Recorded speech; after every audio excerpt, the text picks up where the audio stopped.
What is the things that light you up? Success should facilitate you being able to do as much of those things as you want to do. If you don't have time to do the thing that only you can do, what kind of life is that? He's the host of the Daily Stoic. His books have sold more than 10 million copies. Ryan Holiday, ladies and gentlemen. Just piling accomplishments on top of accomplishments is not the way one finds meaning in their life or their existence. There has to be some point where you go, this stops with me. We're thrilled to announce that we've reached 3 million subscribers. We're incredibly grateful for each and every one of you. If you enjoyed this episode, don't forget to hit that subscribe button so you never miss out on any of our new releases. We're dedicated to bringing you the content you love. Our team carefully analyzes what resonates most with you to bring on board the best experts and storytellers to help you improve your life. Some of your favorite topics are sleep science, weight loss, physical fitness, navigating breakups, habit building, and understanding toxic relationships. Upcoming episodes include one of the biggest names in health and science, world-renowned relationship therapist, and your favorite manifestation expert is back to drop new findings. Hit subscribe to not miss any of these episodes. If you think of someone who would love this episode, send it to them to make their day. The #1 health and wellness podcast. Jay Shetty. Jay Shetty. The one, the only Jay Shetty. You asked me if I'm thinking about being a parent. Yeah. And I was saying that me and my wife have always wanted to have kids. But it's really interesting because we'd set up a life that we thought we were going to have. We bought a house right next to her parents, near all our friends in London. It was small but wonderful, and we were surrounded by the community we thought we had. And then my career took off in a very unexpected way, which brought me to New York and now to LA. And it's really interesting that as things started to change in what we expected of life, our expectations of ourselves changed. And that hasn't changed the desire to have kids, but what did change was, you know, my wife got so immersed in discovering her passion, something that she never even thought she'd think about. And having discovered that, we started to have we've always had really healthy, open conversations around not when to have kids, because I think to me, that isn't necessarily the right conversation. To me, the healthiest conversation with my wife has been, do we know how it's going to change our life to whatever degree you can know? And are we ready for that change right now?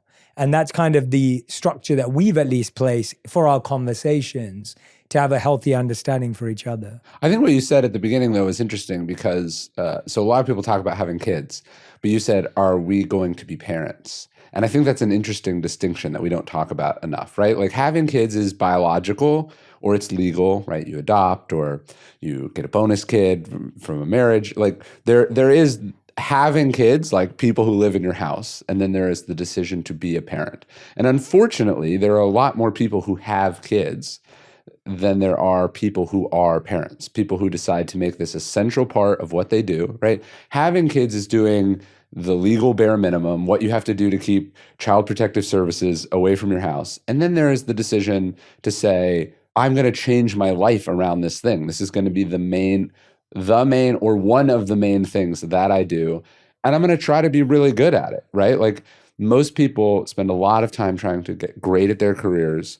They want to make more money. They want to accomplish all these things. And then parenting is kind of this thing that we just hope that we get right. We just wing it, right? And that's a tragic, skewed sense of priorities, I think. That's a brilliant distinction. I'm so glad you raised that. You reminded me of, there's this Vedic verse that says one should not take on the responsibility of being a parent unless they're ready to enlighten their child. Yeah. Like there's that kind of, the idea of what you just said of flipping the script of like, when should we have kids? Do I want to have kids? To, do I know what it means to be a parent? And that's hard sometimes. Like it's a challenge because I think all of us look at ourselves and we go, we're flawed, normal individuals with trauma, with challenges, and we're like, well, maybe I don't deserve to have kids. You can go the other way, or I'll never be qualified to have kids. Yeah, the comedian Tom Segura has this bit where he goes, you know, people say that having kids changes you. And he goes, that's not quite right. It's that having kids should change you, right? So like if you're not ready to be changed, that's one of the things when people ask me, they go, I'm thinking about having kids, what should I do? And I go, you have to be ready for it to change you. Like not only can you not live and organize your life the same way, but you're going to be opened emotionally, physically, spiritually, in all of these ways that if you're resistant to because you liked the way things were before, you're not only doing your kids a disservice, but I think you're doing yourself a disservice, because this is a profound, sort of shift on a human level. And if you're not ready to be changed by it, you're probably not ready to do it. Were you this conscious about being a parent before you were a parent, or is it something that came from the process? No, it definitely came from the process. Like you think and you have ideas, but it's not until this thing happens to you that you go, oh, all these other things aren't as important to me anymore, right? I think I do wish, sometimes I think about wishing that I'd done it earlier. There's this thing that happens when you achieve what you set out to achieve, right? Which is that you realize it doesn't mean that much, right? You write a best-selling book, you sell a screenplay, you have some number in your mind, and then maybe it's winning a gold medal. You do something, and then you get it, and you go, oh, this is like nothing, right? This didn't change what I thought it would change. It didn't transform me in the way that I thought it transformed me. I feel lucky that I'd done a bunch of those things before I had kids, because then I was already wrestling with not the emptiness, but I was wrestling with the inescapable conclusion that just piling accomplishments on top of accomplishments is not the way that one finds meaning in their life or their existence. What do you think it does do then? Like, what does it do in any goal? And of course, some goals have a different scale to others, but the idea of becoming a best-selling author, or someone who's listening saying, I want to launch a big podcast, or someone saying, the way I look at it is, and I remember going on a really long walk with you once, like through New York, before I'd ever written a book or anything. And it was around the time when I first interviewed you. If someone honestly asked me when I was doing this type of work offline, I actually, A, never believed it would be big. Yeah. And B, was not trying to make it big. So if someone would have asked me whether I was 18 or whether I was 25, and said to me, Jay, like, what's your goal here? My honest answer would have been, I'm just trying to make ancient wisdom relevant, because I get joy out of that act in and of itself. Like, the act of studying, researching, and simplifying brings me joy. Sure. And I love teaching and sharing those ideas with people and hearing what they have to say about it. And so I was doing that for 5 to 10 people every week for hours every day. Right. I was already happy.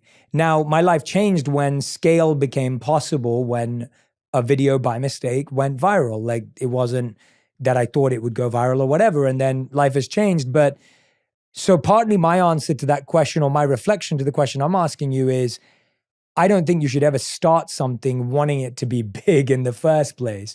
But what does having a goal achieve, and what type of goals should we set? Well, the Stoics talk about attaching your goals only to things that are in your control. So if your ambition is to be accepted by a certain group, to move a certain number of units, to make a certain amount of money, to be invited to a certain club, if things line up, great, but there's also a very significant chance that they won't line up. And so the idea is that you tie your ambition, your intention, your motivation to the parts of it that are up to you. I really like doing it. I get better. Like, one of the reasons I wrote the Daily Stoic and the Daily Dad is that I have become better as a person for the meditative practice of having to produce this thing on a daily basis. So if it also then goes on to be successful, then I get this sort of this bonus success of the rewards or the royalties or whatever. So I think you want to root what you're trying to do as much as possible in what is up to you. The Stoics go, if you only enter competitions where winning is up to you, you will always be a winner, right? And so if your goal is to beat this other person, right, to be more than this other person, this other type of person. I remember I talked to this author once, and he was working on this book, and he said, I said, what's your goal? And he said, I want to sell like 2 million copies. And I said, well, where'd that number came from? And he's like, well, I heard somebody had sold 1 million copies and I doubled it. And so the arbitrariness of just wanting to one up some other person, it's not only sort of empty and trivial, but like it's not really rooted in anything that's up to you, right? And I think the best way to think about it is this thing up to me or not? And what I have found is that when you accomplish those things, it's great, but it doesn't fix whatever you thought it was trying to fix. It doesn't fill whatever you thought it was trying to fill. I wish I could give to everyone that understanding as early as possible. I do think it's probably something you have to experience at some level on your own. But ideally, you experience it not on your 5th Super Bowl ring and you go, oh, it's never, ideally that comes as early as possible in the process. That doesn't mean that once you figure it out, you stop doing it. You do stop. You can keep doing it, but you've broken the connection between like your sense of self and these external things that are not up to you. Yeah, that resonates. I feel like for me, growing and learning are just such integral components of being alive and feeling like there's progress and there's momentum, that I try and pick goals that I'm challenged by the growth I'll have to make. I set goals based on the growth I want, not based on the goal. Sure. So for example, I just finished a nearly 40-city world tour.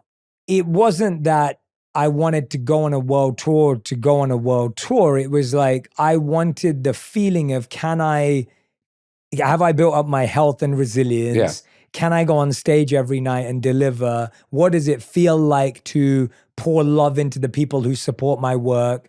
I've been doing this for 7 years online, yet I've pretty much never met more than 1% of my audience, if that. What does it feel like to build community again for people?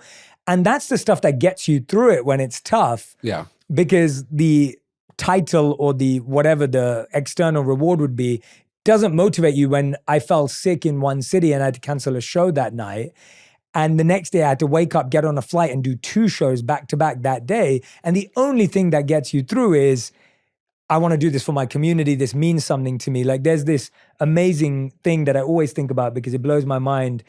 When Kobe Bryant passed away, his wife, Vanessa, was giving a speech, and she said that he was always playing through injuries, and everyone knew that, but no one really knew the reason. And she asked him in a private conversation, I believe, one night, like, why do you do it? And he said, it's because someone has saved up to watch me play. Yeah. And they might only ever be able to afford one time to watch me play. Sure. And I don't want to let them down. Yeah. And that's how he played through injury. It wasn't that he wanted the championship more or that he wanted the ring more. It was that I want to be there for my fans who are showing up for me. Interesting. I want to hear your thoughts on that. Yeah. I mean, you have my book Conspiracy right there, which I saw when I came in, and that's my worst selling book. It is not that it hasn't sold well. It's not that it's bad. Yeah. It's just your worst all my seller, books. It's not sold well, but it's the one that, without question, if people ask me what book I'm most proud of, it's that one, and that's because I grew the most writing it. It was the most outside my wheelhouse. It was the most challenging. It was the one I had the most doubts as to whether I could pull off. And it's the one that sort of most authentically interesting to me while I was doing it. You love all the projects that you do, but that one was just different. It was just different in so many ways.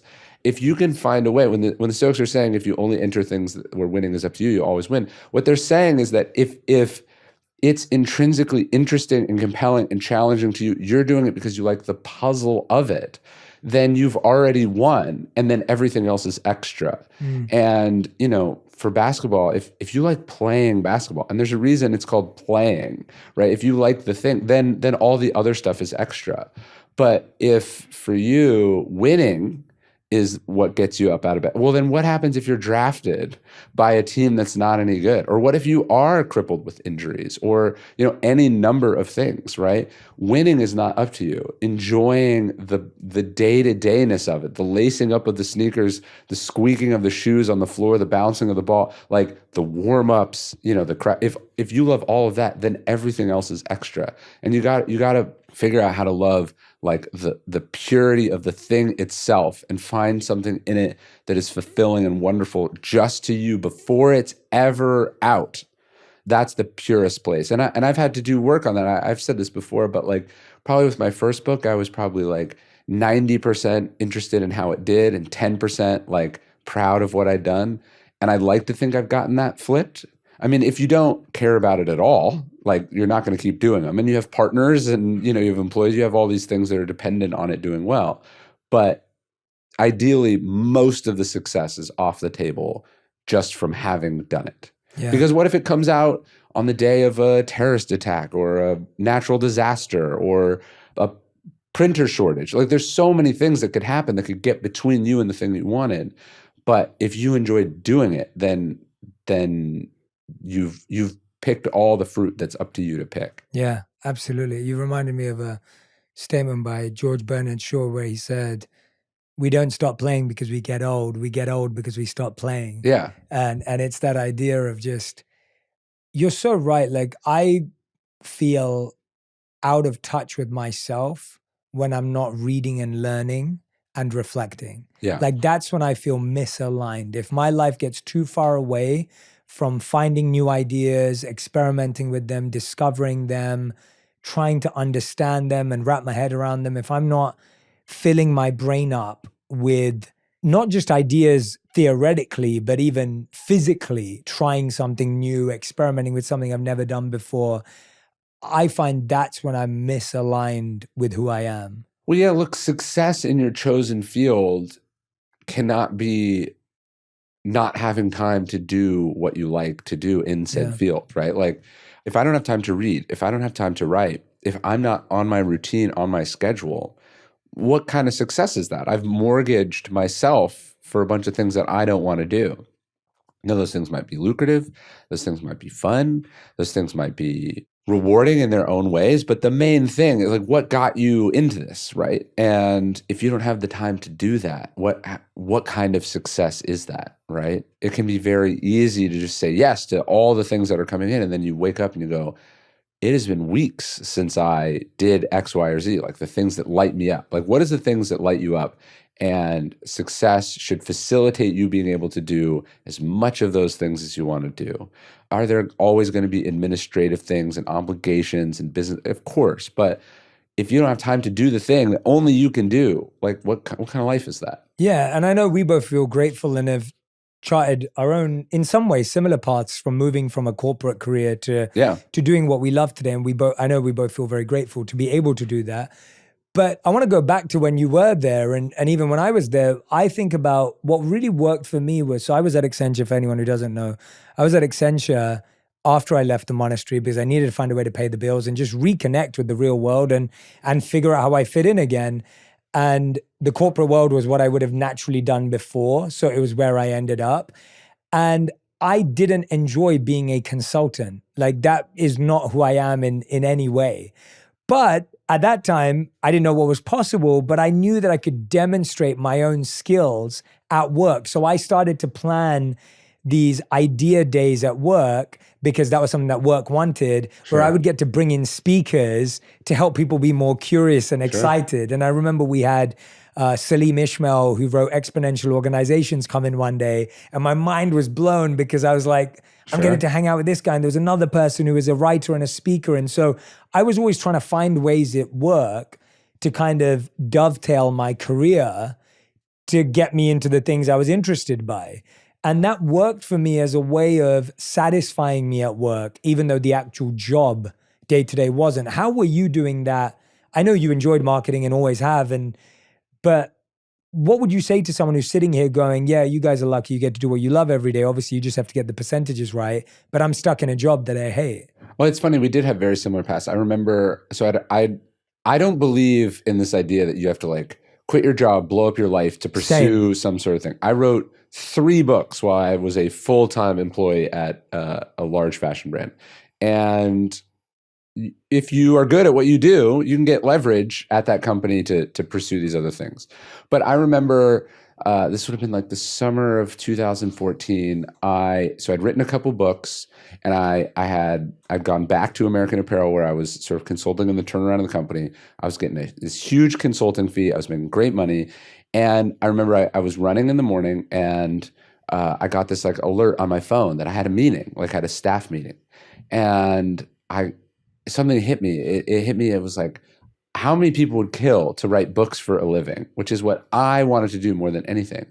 And here I am rushing to get to a staff meeting because it's paying well. Like, this life is too short to be cutting short the things that you want to do that help you be better at what you do, to go to some meeting. And so at some point you make the transition. But for me, the idea was, as long as my sort of corporate work was supporting and facilitating me doing the other stuff, it was great. And then as soon as they were fighting for the same resources, I made that shift. But I think some people think that it's about this sort of bold, burn the boats behind you thing. And it can be. I mean, at some point you do have to do that. But I talk to people and they're quitting their job to write a book, but they haven't published a single thing online. They haven't uploaded a single video, and just start. You can start way smaller than you think. And the first thing that you put out there in the world should not be a screenplay or a book or whatever. Like, you need so much interaction with the audience to find out what they like, what you like, what resonates, I wrote online every day for something like 6 years before I got paid a single dollar. I started my first website in the summer of 2005, and my first book came out in the summer of 2012. I didn't hit the New York Times bestseller list for another 5 years after that. It takes a long time. There's a great law. It's called Hofstadter's Law. And it says that it always takes longer than you expect, even when you take this law into account, right? Like, it's going to take way longer than you thought. And so if you quit in this sort of dramatic gesture, you're not going to have the runway to pull it off, right? You need like a lot of runway, a lot of time. And so that was certainly my path. It took a lot longer than I thought. Yeah, I'm glad you raised that, and I love that tracking back of your journey just now. And that law is awesome because it's so true when it comes to anything in life. And for me, I always say that to people because obviously I've been creating online work for 7 years now, and that feels like a very short period of time for most people. Yeah. But I'm like, no, well, for 10 years before these 7 years, I did this multiple times a week, offline to groups of 5 to 10 people for 3 hours, 4 times a week, 3 times a week, spending time with people, coaching, mentoring, working for no money, for no followers, for no fame, no success.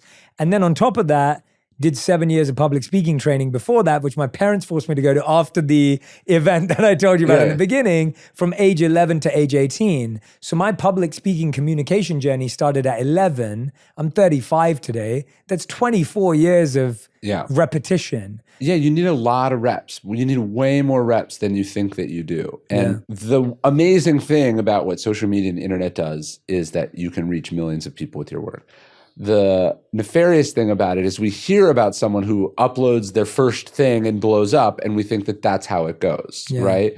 And it doesn't. It takes a long time. And I think what you're trying to do is build, what a flywheel is? Like, you're trying to build this thing. It takes a large number of slow, methodical turns before it speeds up and speeds up and speeds up. And then it starts to really spin and spin stuff off. It takes like a long time. Yeah.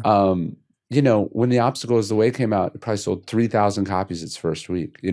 It's now sold millions of copies, but that's where it started, right? And it took a long time. And so when people look at this sort of algorithmic success where they just upload a video and it does millions and millions of views, they think that that's how it's going to go.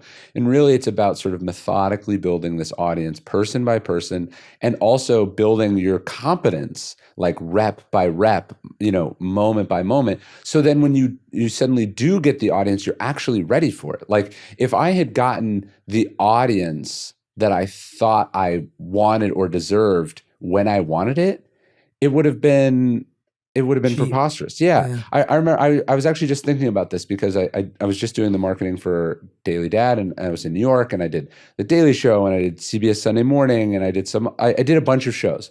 And I remember thinking back when my first book came out in 2012, the publicist had me put together a list of all of these outlets that I wanted to do. And I don't think we got any of them, right? It's not that they did a bad job. It's just like we didn't get any of the things as I wasn't ready and the media didn't care. And then I realized like on this launch, I did get those things. But it took more than 10 years longer than I thought it would take, right? And now I'm getting it. But if I had gotten them then, I wouldn't have been ready. I wouldn't have been able to actually deliver, on those at-bats. And so you think you want it when you want it, but you don't. I heard something about the early days of Google where they were like, eventually everyone's going to try our product, but if they all try it now, we won't be able to deliver for them. They knew that they knew it was getting better every day. So actually from a marketing and a promotions and a sort of trajectory standpoint, they wanted to backload it as much as possible, not front load it. And that can be really hard. That requires so much discipline and so much patience to go, actually, I don't want this right now. I want it when I'm ready. I want it when I'm good enough. You think you're being screwed. You think, other people are getting the shots that you deserve, but it's actually for the best because you're getting better every single day. Yeah. And so I think about that, of course, with having kids too. Like if I'd had kids earlier, I wouldn't have been emotionally ready, so it's patience is all what And it's all about. that's the hard part about patience, right? Because I think there's those two sides of the coin where one's like, I believe I deserve it, which we hear a lot about, and I want to dive into that with you. And then the other side of it is the mentality of, well, no, I'm going to be patient and I'll be better when I get it. Yeah. And it's almost like, how does someone reconcile those two things? Because I think everyone's told to like believe in themselves and like know your worth and kind of do this thing.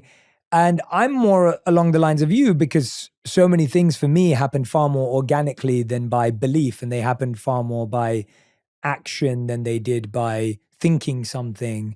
For me, it was, well, you're saying like when you first came on my show at HuffPost, it's like I was live every single day with a guest for 9 months, 5 days a week.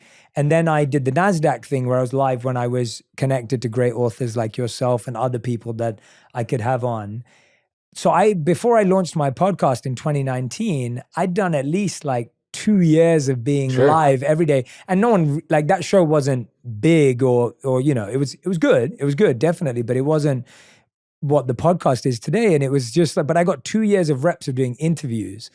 I was telling you, like, the caliber of guests that you've been pulling on have been insane, right? Like, you've been getting people that don't do podcasts, right? And so I'm sure some of them you have tried to get on for a while. And you would have been very excited to get them in 2019 or 2020 or 6 months ago. But you're better now, right? So you think that you want it when you want it, but it's better to get it later because you'll be better later. Yeah. Right. And the patience and the confidence to be like, I don't have to force it. There's that expression like, don't run to catch trains. It's like there's something in that. Like you don't need to force it. If it's not a fit, it'll come back around. Right. Yeah. And the idea that I sometimes think that everything I've written so far, everything I've thought about is actually all prologue or preparation for an idea or an idea in a moment in time that I can't even conceive of yet. Like, Michael Lewis, the author, I like that. He'd probably written 15 books before The Big Short came out, right? When the markets melted down in 2008, he had written dozens of popular books about finance, about sports, about tech entrepreneurs, and then that moment happened, and he was the person to write that book, which sold millions of copies, was turned into a huge movie. That was when the man and the moment met, right? And I think Churchill said something about like, there comes this time in everyone's life where destiny taps you on the shoulder, and he says it would be a shame if you weren't ready when that happened. And so, everyone thinks they're ready and they want it now, but you don't know what the future holds. And so just this sense that like every day I get a little bit better. I work on it all the time. I'm putting in my reps. I'm following my process. I'm, putting in the hours. And I have this, maybe it's a little delusional, but I just have this vague sense that there's a thing that I haven't even thought of yet. And that will be the best thing that I do. Yeah.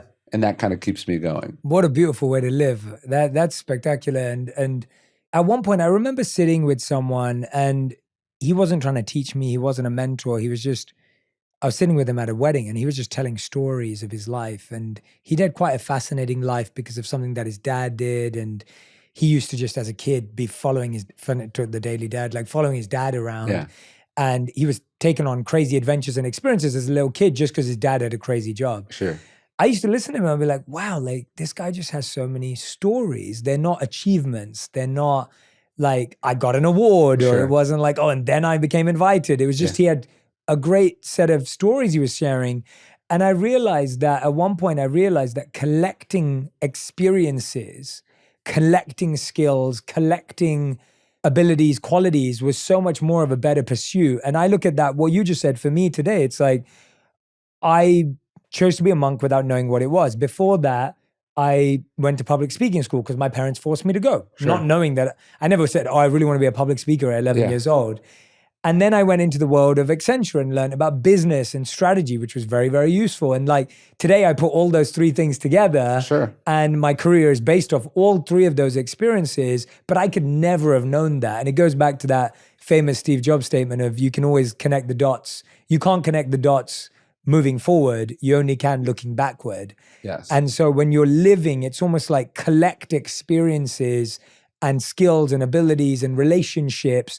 When I was interviewing you all those years ago, I would never have known that we would still be friends and we'd connect and support each other. You've supported my books. But it's that you're just collecting that connection and relationship, if that makes sense. Yeah, one of my mentors, the writer Robert Greene, he said one of the great things about being a writer is that it's all material, that everything that happens to you is material.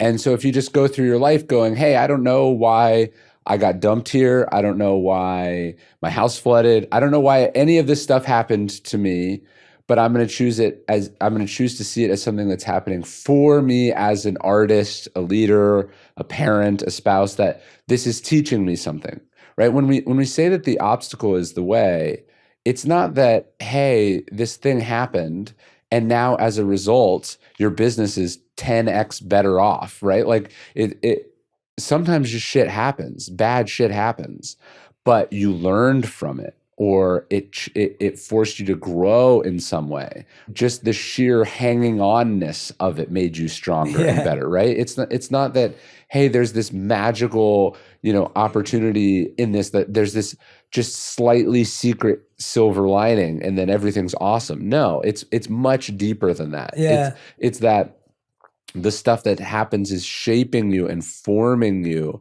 and giving you opportunities to, evolve as a human being. That's what that idea is. And so, there are things that I've gone through in my life that end up shaping my writing for things that I don't even know. I didn't know until I sat down that day that would come back out, right? And so it's just this, it's this process of accumulating experiences, accumulating insights, accumulating, things that you've read, and then it all funnels ultimately into the work. And what a great way to live, knowing that your best work is still ahead of you. Yeah, I hope so. I mean, maybe not, right? Maybe not. I believe it. I believe it for you. I believe for me. I think that's a great way to live and think. Yeah, I mean, your best work doesn't have to be your most successful work. Of course, yeah, that's what I mean. Yeah. I'm just saying that's how I get up every day. Is that I think, hey, there is this thing in the future. Maybe I won't be ready for it. Maybe I won't be around. But I like to think that it's all building towards something. Yeah, and I feel like when I look back at some sages in, the Vedic tradition and even in the Hindu tradition, there were these amazing people that excavated temples, like old sites that historical things had happened at. Yeah. But no one really knew about it, so no one would really visit. But today, 500 to 1,000 years later, pilgrims visit these places. Yeah. And they did that believing and knowing that one day this place will be of significance, but not maybe in my lifetime. Yes. And so they were able to fast forward their service in one sense, or their passion, knowing that one day this will serve others, one day this will mean something to people, even if it doesn't right now, even if it's seen as valueless right now. No, it's kind of beautiful to go through life and go like, hey, somebody planted this tree. Somebody built this road. Somebody created this institution. Somebody fought for a very specific way of setting it up or thinking about it. Somebody went to prison over this, right? Somebody crossed like all of us are the lucky recipients of investments that people made a long time ago. And there's this Christian idea like you've been given a free gift, so you have to give freely yourself. And the idea that like, yeah, we in the present are living in a future that other people dreamed of, right? And so what is it that you are contributing to the next future, right? What trees are you planting?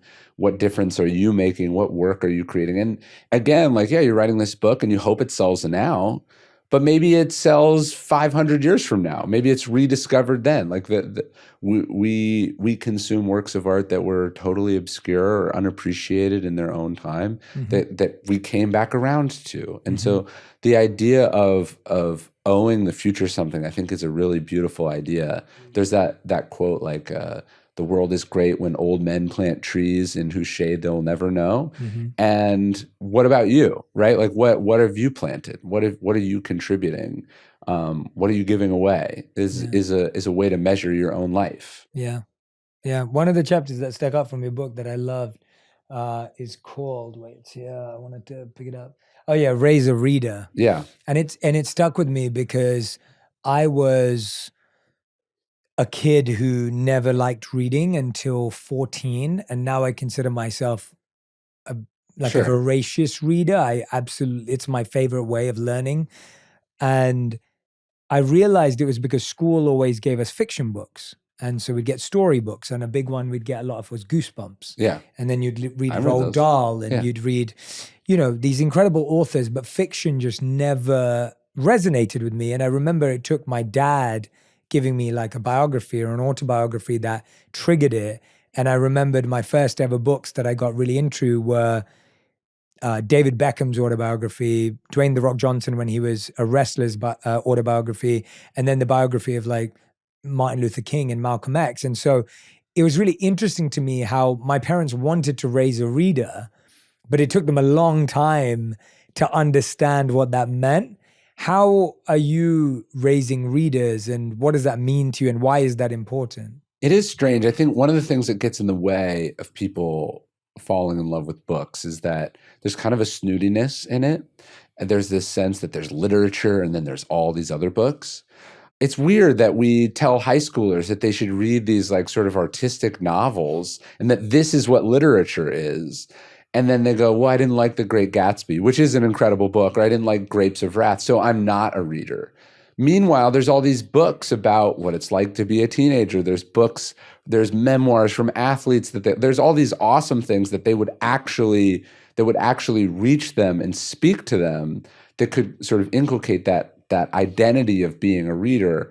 And so like with my oldest son who's 6, like we don't read the books that I like, that I think he would be into. We read books about Minecraft because he's obsessed with video games.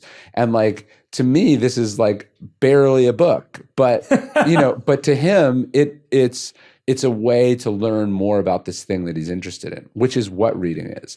And they've done this interesting study of kids reading. Like, if you remember as a kid, you'd have to read some like essay or short story or whatever. And this is how they would test your reading comprehension.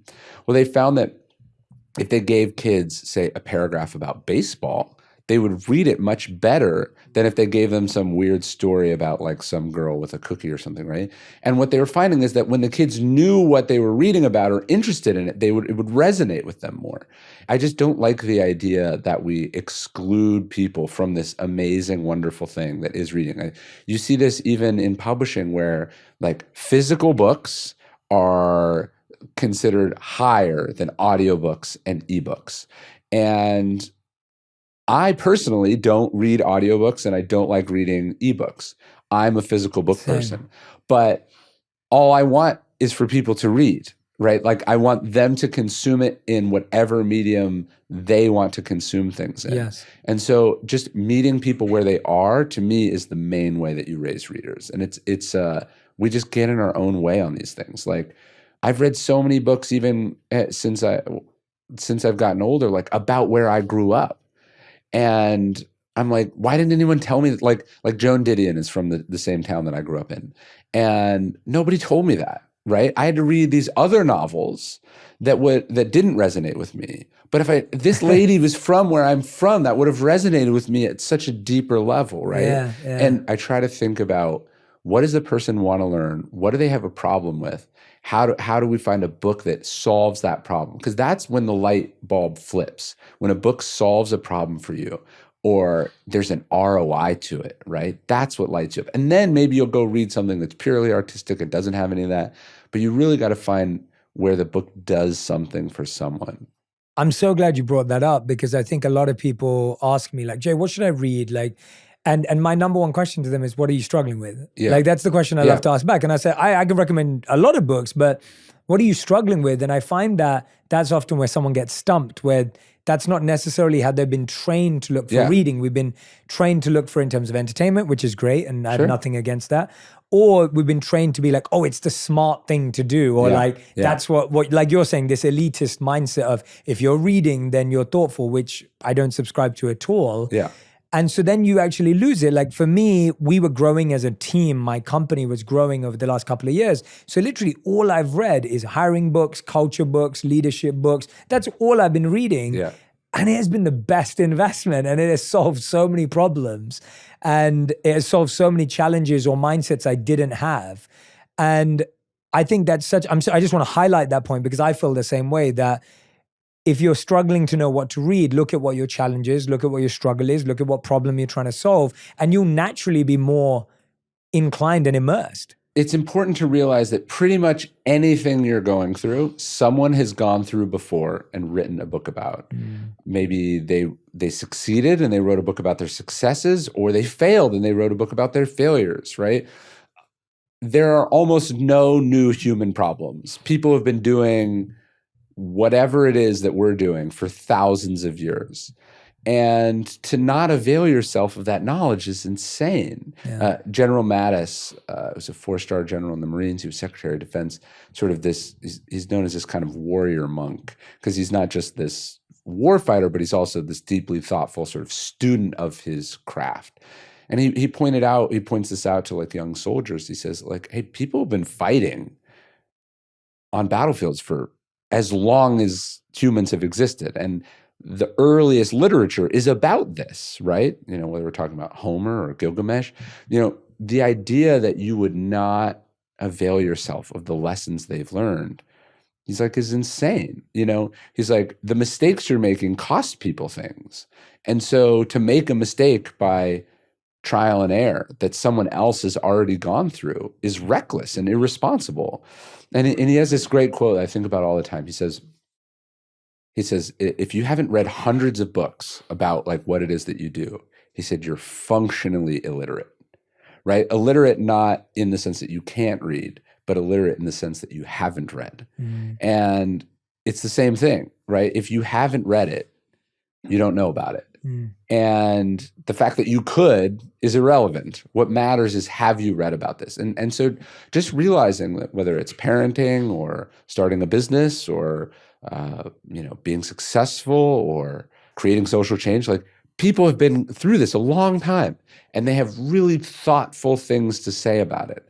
And to not avail yourself to that knowledge, to just go, I'll figure it out on my own, is not only inefficient, but it's irresponsible, right? Like you could have succeeded earlier. You could have had the impact earlier. You could have saved yourself going down this road or that road, but you didn't because you thought you were too smart. Epictetus says, it's impossible to learn that which you think you already know.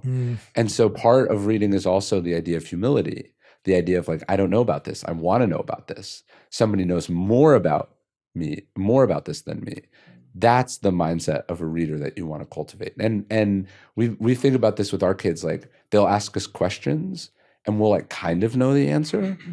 and we'll start to answer, and then we stop ourselves and we go, no, let's go find out about this together. Like, let's look this up. Like, there's this magical thing called Google. We can look it up, right? We can read a Wikipedia page about it. We can buy a book about it. I want to teach them the habit of, I'm curious about this. I want to go down the rabbit hole and figure it out.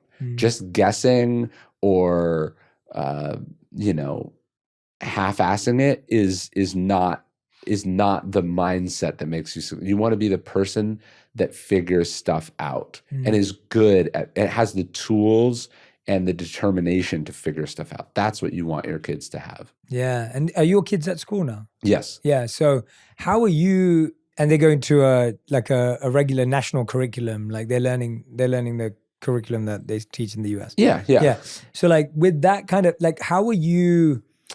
I guess I find that as parents, it's natural to want to save our kids from the mistakes we made, or protect them from the wrong turns we took. I would love to hear your philosophy or your thoughts or your approach right now, especially with the Daily Dad, on how are you doing that, or are you trying to limit your projection onto them? Like, how do you deal with them as fresh humans, but then also your thoughts around the world and how school works, and how do you navigate the fact that you can always think you know what's right for your kids, but most of what you think is what is right for them is based on what you think was wrong for you? Yes. I mean, I heard an interview with Brian Grazer once, the movie producer.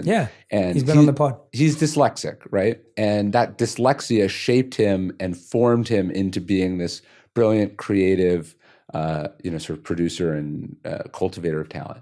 And so someone asked, like, well, would you want your kids to go through it? It was so formative in shaping you. And he was like, are you out of your mind?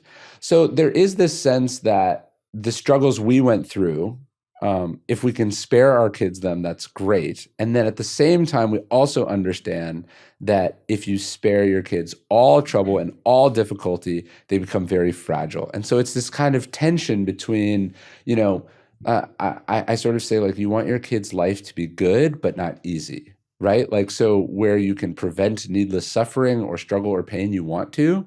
And then at the same time, if you do everything for them, you're actually making life so much harder for them. So that's why I like this idea of, like, hey, if they think that they can just come to me for all answers, they're not developing the ability to figure stuff out for themselves. So what I want to do is model. Like, I may already know the answer. I may already think I know the answer, but I want to figure it out with them together. That's what we want to do. And I sort of think about that as a general parenting philosophy. Yeah, I like what you were saying there, because I think it applies in coaching, it applies in mentorship, it applies in a relationship. Like, doing things for other people often feels like love. Yeah. But actually it isn't love, because it debilitates them from learning how to do it. And therefore doing things with people is better than doing things for people.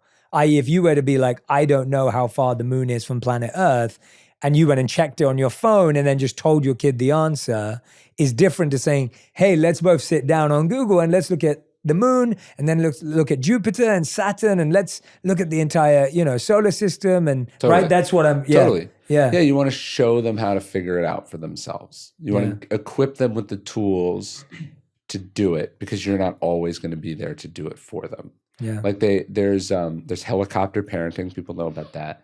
And there's this one they talk about. It's called snowplow parenting.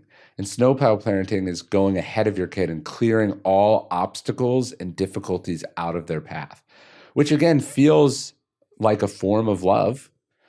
And yet it's also quite cruel, because eventually you won't be there and they will have to experience those obstacles. And if they haven't built the skills or the strength or the confidence, the sense of self that says, I'm a person that knows how to solve problems, well, they're going to be in serious trouble. Yeah, and that must be so hard. I'm not a parent, so that must be so hard, because when you see this innocent, adorable kid and they're going through some pain or challenge and you want to give them the skills of how to solve their own problems, which I do believe is probably, if we had to debate it out, it's probably the most useful skill of all time, is how do you solve any problem? Well, I was thinking about this recently. There's this singer, Morgan Wade, and she has this new song, and there's a lyric in it. She says something like, all of your dreams are a parent's fears. And if you think about your own life, right, all of the things that are good in your life came from risks that you took. Like for me, it was dropping out of college, my wife and I, we got together super early. We moved in. We did things that in retrospect were crazy and people probably thought were bad ideas. I made career decisions that were crazy. I did all these risks and I wouldn't be here without the risks. And so one of the things that's hard as a parent is realizing that, like, more than anything, what you want is for your kid to be safe, right? And so there's almost this inherent conflict, right? Like a person wants to be happy and fulfilled and do cool things, and a parent wants nothing bad to happen ever, right? And the ability to realize that there is a tension there, that the thing you want more than anything will ultimately smother and deprive them of the thing that they want more than anything. It's all of it. Like when I dropped out of college, my parents took it really badly. Like it crushed them. They'd worked so hard. I think so much wrongly of their identity was tied up in my sister and I's success. And they didn't want to be the parents that had a kid that dropped out of college, because that's weird at a party or something to talk about. And maybe it was a bad decision. Maybe it ended up working out, but maybe it was a bad decision. And so I did it. But then immediately after, a bunch of really bad stuff happened. Like it ended up being way harder than I thought for a bunch of reasons. And what I really needed then was parents, right? And so my parents, worried that I was doing this thing that was dangerous, didn't support me doing it. And then they weren't there when I needed their actual support, right? And so it's understanding that, like, what you need to do is not like be right about stuff or get your way, but to sort of show them that you're there for them whatever happens. And that maybe that's a way that you cut through this tension of, like, well, you don't want them to do anything that's dangerous, but if your fear of that pushes them away, then when they are in danger, they're not going to come to you, right? And that's what you should fear more than anything. I interviewed this guy. His name was Dave Carey. He's Captain Dave Carey. He was a POW in Vietnam. And he said something to me that I think about now all the time as a parent. He said, the goal of every conversation as a parent is to get to have the next conversation, right? And I think about that in life, in business. It's almost like every decision you make. It's am I closing doors here? Am I burning bridges behind me? Am I shutting things down? Or am I keeping things open, right? Life is about options. How many options do you have? And just realizing, like, hey, this conflict, this disagreement, this tension, the main thing that you're going to want with your kids in the future is that relationship. And nothing is more important than that. And so I think about that all the time. Yeah, no, I mean, reflecting on what you're saying, I feel like that was something that was so, like, my parents, when I did decide to become a monk, it was like that was uncomfortable for them. Of course. I never went to my graduation ceremony. I graduated, but never went to have the picture taken.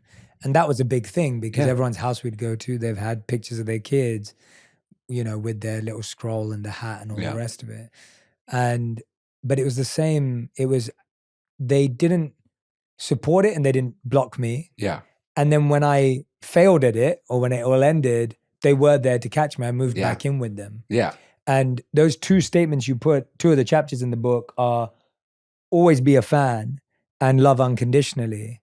And I was reflecting on those and I was like, I think my parents have always loved unconditionally. Like they've been able to have this relationship with me where, I would totally give them credit for that, where they never let me feel like they weren't there for me, regardless of even if my choices were totally against theirs. And I respect them a lot for that because I've made it hard many times. No, it's beautiful. And kids do make it hard, right? And it's going to be a challenge. There's a story about Jim Valvano, the basketball coach. He realizes at like 10 or 12 or 13 or whatever, that he wants to be a basketball coach. And he tells his dad, he says, I want to be a college basketball coach. And he goes, okay. And then the next day, his dad calls him into his bedroom, and he says, what's going on? And the dad says, see that suitcase? And the son says, yeah. And he says, it's packed. And he says, why? And he says, it's packed for when you coach in the Final Four. And this idea of like your kid has this dream and you don't judge it. You don't tell them that it's unrealistic. You don't tell them it's crazy. You don't let them know how hard it's going to be. You also don't take it over and say, well, here's what you're going to need to do. You just go, I'm rooting for you is a beautiful thing. And too much of the love that parents have or the support is conditional on whether it's going well, whether it's socially acceptable, whether it's understandable or not.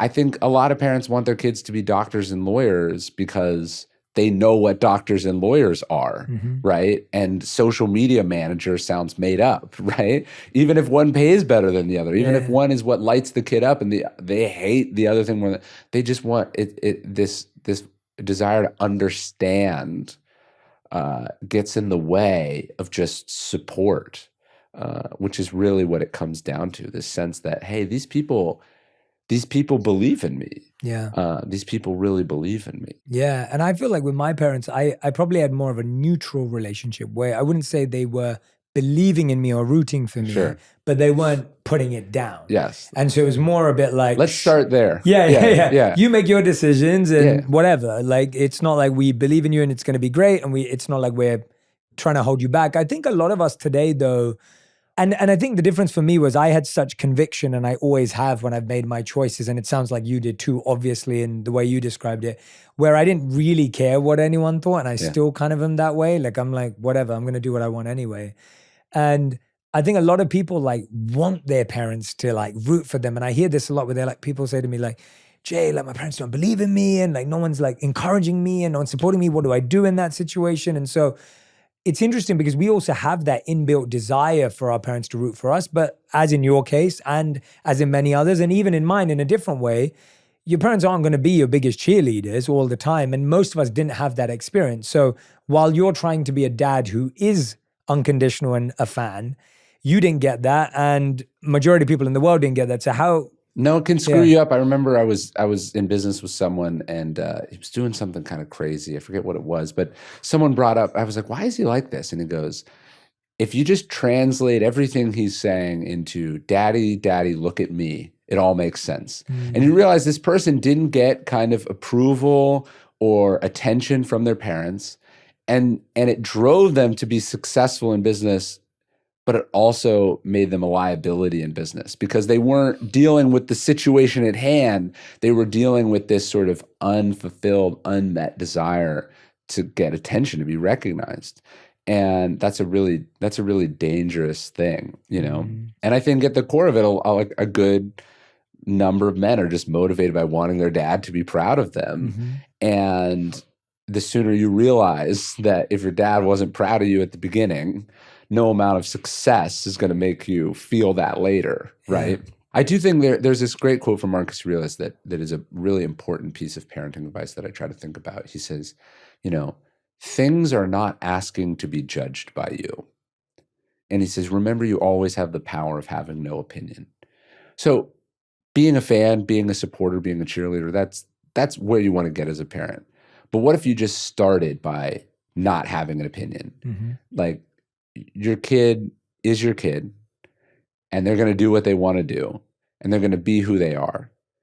The fewer opinions you have about that, the better your relationship is going to be. Absolutely. You think back with your relationship with your parents, and you think about the arguments that you had, the things you fought about, and how, in retrospect, how small those things seem and how little they mattered. Because what matters now is that there is the relationship, right? What matters is that there's still the affection and the feeling and that you spend time together. And yet there were moments where it seemed like they were willing to trade that to enforce some arbitrary rule or some cultural norm or, force you into some box that they had for you. And the fewer opinions you have, the better, I think, as a parent. Like, your kid likes this video game. The fact that you think video games are dumb is an opinion you don't need to have. Yeah, keep it to yourself. Yeah. And how do you deal with it on the other side? Like, I find that I'm sure a lot of people listening, they're like, I wish my parents had that mindset, Yeah. right? Because they didn't. But then how do you still live a meaningful, fulfilling life? Because so much of who we are is wrapped up in this entire relationship. And you find, as you said, we are like, I'm going to do my own thing because I want to control my life, but we're still controlled by the expectation of being successful because our parents want us to be successful. So we're still trying to prove them wrong or right. And so how do you kind of, what do you do in that scenario where someone's lived a life and they're like, well, I'm kind of like you, Ryan, where my parents weren't my number one fan. I didn't have unconditional love. They don't support me. And I still find myself trying to impress them all the time. Yeah. Yeah, it's realizing that if you didn't get it, you're never going to get it, and to try to continue to get a thing that you're never going to get is a fool's errand, right? And that you have to figure out why you want to do what you want to do and what's important to you, right? And that, have you ever done any inner child work? Yeah. Yeah, you realize, oh, hey, like my parents weren't what I needed to be to this 14-year-old, but I need to be what that 14-year-old needed, or I'm going to go through the world as a 14-year-old. Mm-hmm. And it's not appropriate for a 14-year-old to be in this meeting or in this conversation or to be, operating at this level. You have to sort of reparent that inner child, or it's going to pop out at totally inappropriate times and places. And I think one of the beautiful things about having kids is it does give you a sense of who you were, right? You don't really remember what it's like to be 4, and then you have a 4-year-old and you go, oh, this is what I needed as a 4-year-old. Yeah. And so I can't go back in time and give that to my 4-year-old self, but I can do a better job for this 4-year-old. We dropped my 4-year-old off at camp yesterday, and he really didn't want to go. He was really struggling. He was really upset, and he was sort of having this anxiety attack, and he was struggling, he was crying. And so ultimately, after like 30 minutes, this is dragged on, and 30 minutes, 45 minutes, it's going, and he's getting more and more upset. And then without even talking about it, we just decided he didn't need to go. And as my wife got back in the car and we're driving him back to our house and we're going to, just have a fun day or whatever, all I said was, I think we both know that our parents would have handled this differently. Mm. And, they would have forced it, right? And the idea that, hey, it's an opportunity to do things differently, to stop certain cycles, right? To turn over new leaves, to just do it a better way. Yeah. And that is not only your obligation, but it's also healing for yourself. To go, oh, this is what I needed then. And you can't go back in time, but you can write a better future. What gave you the intuition in that moment for you specifically to know whether to push them to go to camp, or where you were like, no, actually, because I remember as a kid, I used to get a lot of those anxiety attacks as a young kid. And I remember even when I was going to high school, I had to take exams to get into certain high schools that my parents wanted me to go to. And I remember like just being so stressed at that time with like going to these entrance examinations. You don't know anyone there, and you're sitting in this hall and you're doing exams at 11 years old, 10 years old to get into this 11 plus school and whatever. And I remember feeling that when there were times when my parents were like, it's okay. And there were times when I was pushed through. And obviously I only personally remembered the ones that I was pushed through that worked out. Yeah. But naturally, there are lots of kids in the world who only remember the times when their parents should have let them pull out and they didn't. Yeah. So how did you, at least for yourself, reconcile that in a moment like that? Because I'm sure sometimes you're like, no, pushing through is good. And, you're not. Yeah, the Stoics say one of the most dangerous things we can do is extrapolate, right? Because it takes us out of the moment we're in, and then we're thinking, well, what if it happens again? And what if it happens again? And what if it happens again? And then all of a sudden you're living in this future where if you let this thing happen over and over and over again, your kid is utterly incapable of doing anything for themselves. And just going, hey, what does one day of camp actually matter, right? What is actually at stake here? Yeah. And you realize that almost nothing is at stake, right? Great answer. Yeah, like your kid's throwing a temper tantrum and you go, this is not an appropriate way to act. I don't want to raise a kid that throws temper tantrums. I don't want to raise a kid that can't have, and you realize that you're not even thinking about your kid anymore. You're thinking about you. Mm-hmm. And what you should be thinking about is, oh, wait, we forgot to have lunch, right? Or, oh, wait, they're tired. Oh, wait, they're coming down with something. And you realize, oh, this is an individual instance. It is not a reflection of their trajectory as a human being. And being able to do that to anyone in life is really powerful. It's an incredible gift to be able to look at the moment you're in as not much more than a moment that you are in is an incredible thing to do for yourself and them. I struggle with that even as a writer. Obviously, discipline is important. Commitment is important. Routine is important. But then you have kids and you're in this world of unavoidable reality and you have to go, I can't do what I wanted to do today. That doesn't mean the wheels are going to come off and everything is going to collapse. You have to go, okay, and just that sort of acceptance. Yeah. And to go, this is a singular instance, no more, no less.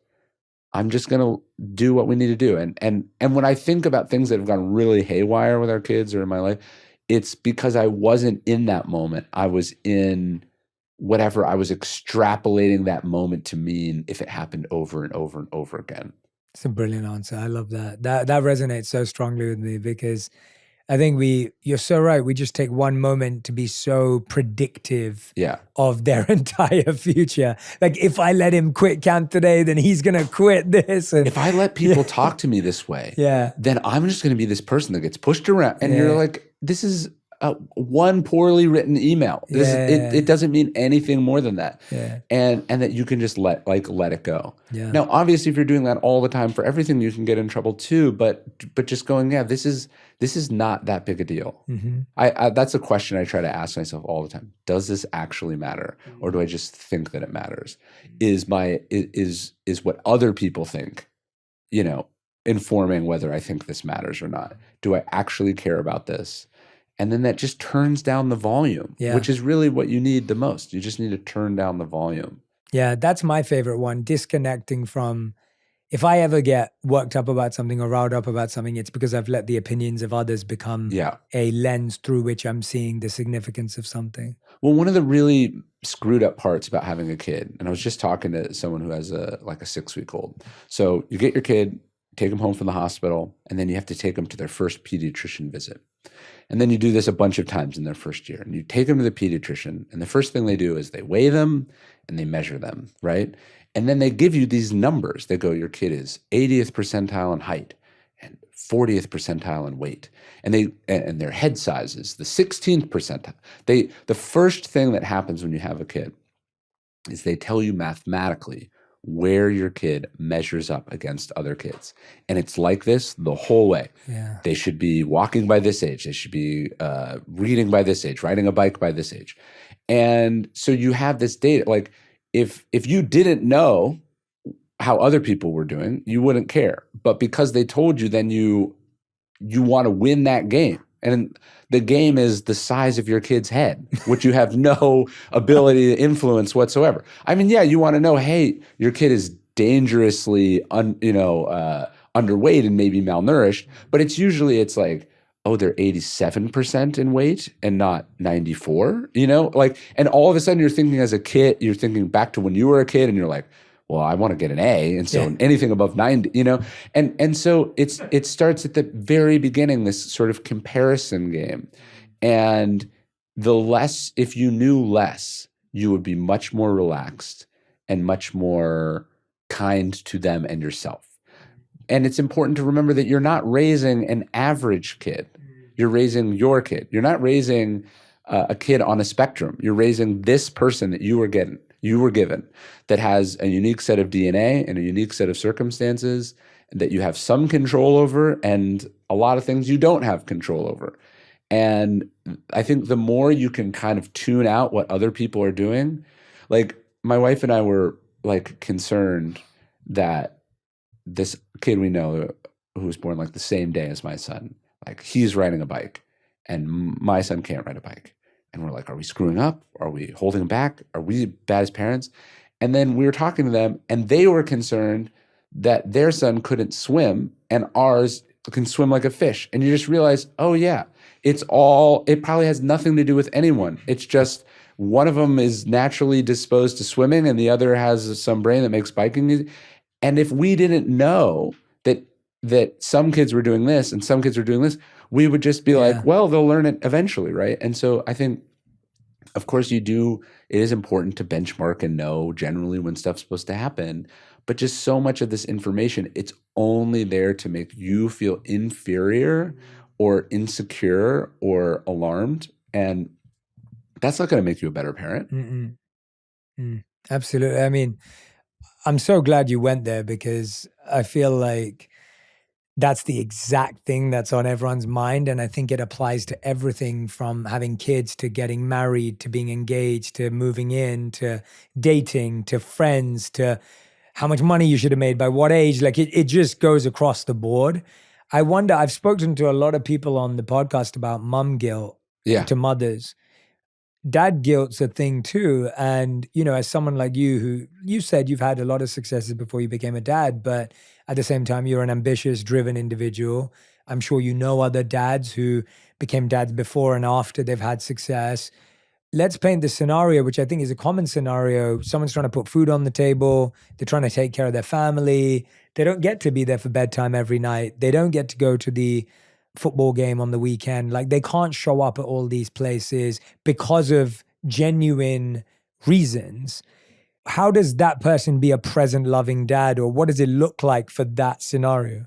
I do find moms are way harder on themselves than dads. Yeah. And part of that is because dads, I think, historically have been judged on a much more generous or sliding scale, right? For sure. And so the fact that there is some dad guilt is in a sense a sign of progress, right? That like, oh, hey, this is something that I am expected to be good at, to take seriously, and that if I'm not good at it, someone's not just going to handle it for me, right? I think the reason moms feel guilty is they're like, there's no safety net. Like I'm the final line of defense, right? And so I do feel dad guilt sometimes, and I see that as a sign that like I'm caring about it, right? Because it's like it would be wonderful if all parents were concerned that they weren't doing a good enough job. But the fact is there's a lot of parents that aren't thinking about it at all. They're either not thinking about it because they're so convinced they're perfect and they're not, or they just don't care that much. So it's good that you're insecure, that you're questioning yourself, and then just realize that other than the indicator of prioritization, it's not actually helping you be a better parent, right? Whipping yourself. Like I joke, like your kids are going to hit you enough. Like you don't need to whip yourself on top of it, right? Yeah. Be kind to yourself, and that's a great line from Seneca. He says the sign that philosophy is working in your life is that you're becoming a better friend to yourself. Yeah, and so you should be a good friend and parent to yourself. But there is this sense, I think, with dads that like your job is to provide. And you go, I'm doing this all for my family. If you never see your family, are you really doing it for them? Or are you using your kids as an excuse to do this thing that you want to do, right? I'm not saying that providing isn't important and that you shouldn't try to be successful at work. I just think like, hey, the thing your kids want more than anything is you. Right? That's what your family wants, you. And so if you go, oh, I'm doing this for you, did they want a new mountain bike or did they want to see their dad during daylight hours? Right? Both. Yeah. Yeah. But when they think back to their childhood, they're not going to go, oh, I did have a lot of cool stuff, right? Like I never saw my parents, but I had a lot of cool stuff, right? It worked out for me. They want you. And so how do you find that balance? I mean, when we talk about work-life balance, the reason that's so hard is we're talking about trade-offs, like that you can't have it all.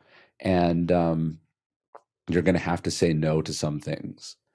One of the things that having kids changed for me is that it made it easier for me to say no, because it illustrated the opportunity cost much more vividly, right? Like if I didn't have kids, if it's just me and my wife or just me, I could always squeeze more stuff in. And I couldn't calculate or necessarily feel what it was costing me. But when you've promised your time to this little person, who wants to wrestle or go in the swimming pool or play Legos. And then you're not able to be home because you agreed to some dumb conference call or you let someone pick your brain. You feel that more, Yeah. right? You feel that more. The opportunity costs were always there. You just didn't feel it because it wasn't personified in a heartbroken 3-year-old. So it's helpful. It can be really, really powerful. I have this sign on the wall in my office and it just says no. And it's between two pictures of my kids. And it's a reminder that when I'm saying yes, what I'm saying no to is A and B. And when I'm saying no, I'm saying yes to A and B.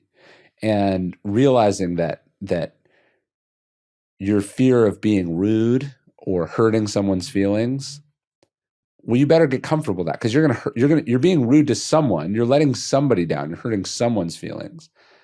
And should it be this stranger or should it be this person that you promised, you were going to be there for, or that you said is the most important thing in the world to you? Like the calendar doesn't lie.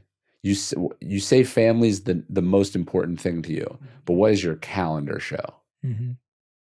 I couldn't agree more. I always said the way you spend your money, the way you spend your time, and the way you spend your energy shows your values and priorities far more than what you say or think. Yeah. Because like what you spend money on is showing what you care about. What you do to make money shows what you care about. But what is your biggest fear or worst quality in you that you are so scared of projecting onto your kids? Are you aware of that? Yeah. I mean, I think you have to be. I think I've never been glad that I lost my temper. It's never made anything better. And so, kids are frustrating. It's overwhelming. The other day, my son was in the car and he's sort of yelling and he's really upset. I sort of look back and I'm like, what's happening? And my other son goes, I think Jonesy's just really overstimulated right now. And I was like, wow, that's like amazing. Yeah. I was like, I wish first off, I was proud because he obviously picked that up from us, but I was like, I wish I could have that kind of awareness.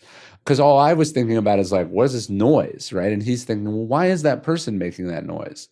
And so, yeah, the things that you get upset with your kids about when you lose your temper, like it's never stuff that you're like, that was okay. 1% of the time, it's like they ran away from you in a parking lot, and you're so scared that something could have happened, and you kind of need to get that across. But most of the time, it's nothing that matters. And yet you are telling them that it matters, and you are telling them that they don't matter in a way that you would never want, right? And so I think for me it's about temper, and how do you tame that? How do you keep it from exploding onto the people that you love? That's the struggle. What have you discovered in that path? Because it's hard, like you said, it's hard. It's really hard. Yeah. It's really hard. My wife and I try to get good at going like, you're having trouble handling this right now. Why don't you step outside? Why don't you go for a walk? Or why don't you just let this go? You know what I mean? Like, why does it actually matter that pajamas get on by a certain time? Like, why are you forcing this thing? And I think oftentimes the frustration comes from when things are being forced. And so stepping back is usually the best way to do it. And then I also think, like, look, people lose their temper. It's a fact of life. My parents lost their temper at me quite a bit. I don't ever remember them apologizing for it, right? Which is something I try to do a lot. I try to go, hey, it's stressful for me at the airport. I'm trying to make sure that we all get to the place that we need to get by a certain time so we can go on the vacation that, by the way, you want to go to more than me, right? But I was stressed earlier. Like, I wasn't in control of myself earlier. And I'm not proud of that. I don't like that. And that wasn't good. But I'm owning it now. And it didn't say anything about you, right? And so the ability to, if you can in the moment, go, hey, I'm overstimulated or I'm stressed. Can you do it later at least?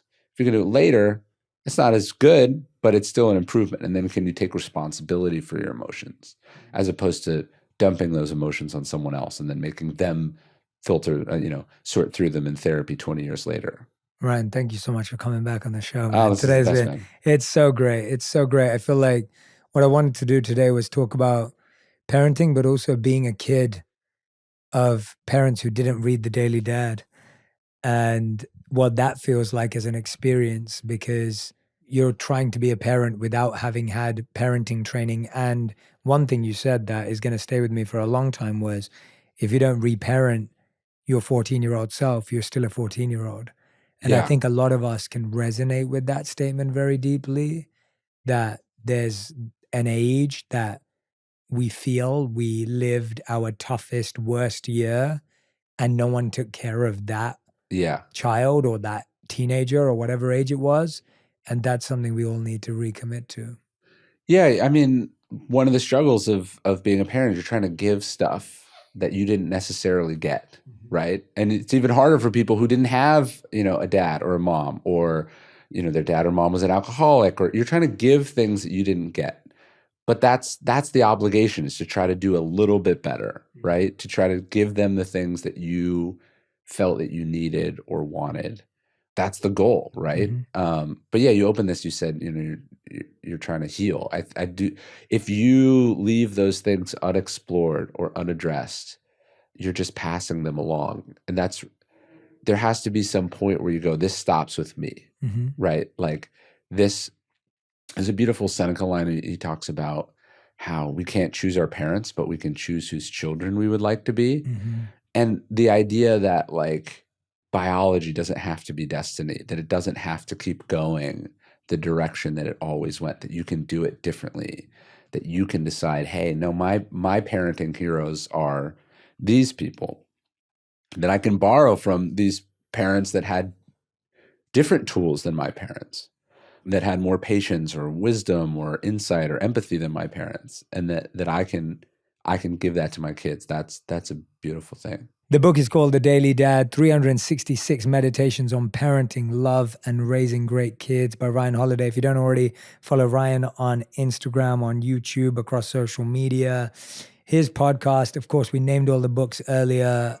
Please go and follow him across all platforms. Ryan, anything else you want to share with the community over here? No, thanks for having me. Yeah, thanks for coming back, man. We look forward to it every time, so thank you.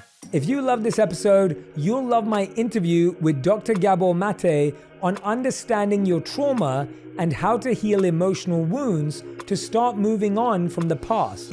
Everything in nature grows only where it's vulnerable. So a tree doesn't grow where it's hard and thick, does it? It grows where it's soft and green and vulnerable.